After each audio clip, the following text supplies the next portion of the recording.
please stop trying to treat chronic inflammation using half solutions. Welcome back. It's day 4 of 3 things your doctor probably hasn't told you about mast cell activation. Today, 3 secret weapons for fighting back against MCAS. Okay, the elephant in the room. Nobody wants 3 secrets. Everyone wants 1 secret. But that's just the point. There is not 1 secret. It's 3.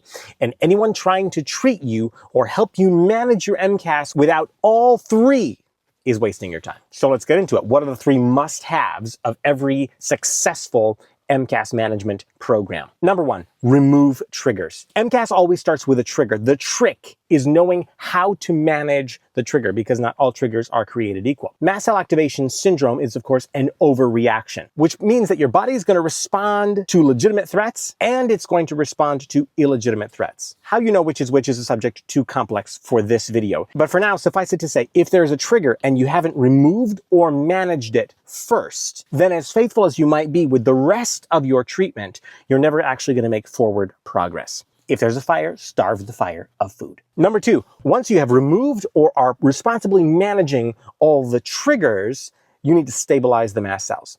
Now, mast cell activation is tricky, in part because it's an overactive immune system. We need our immune system. We can't just shut it down. But there are certainly things that we can take to support the healthy activity of the immune system and disincentivize its constantly overreacting. Herbs, vitamins and minerals, anti-inflammatories, antihistamines all play a part in this section.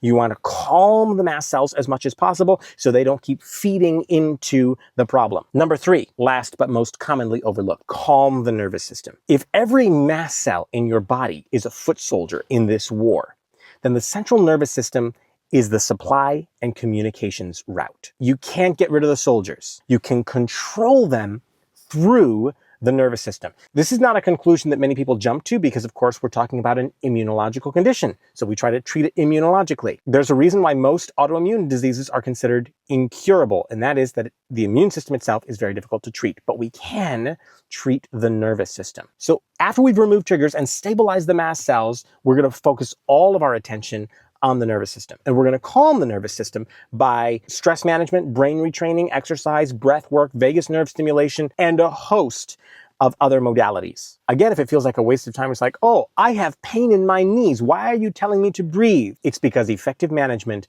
of the chronic pain in your knee or your gut or your head or wherever else depends on removing triggers, stabilizing mast cells, and treating the central nervous system altogether.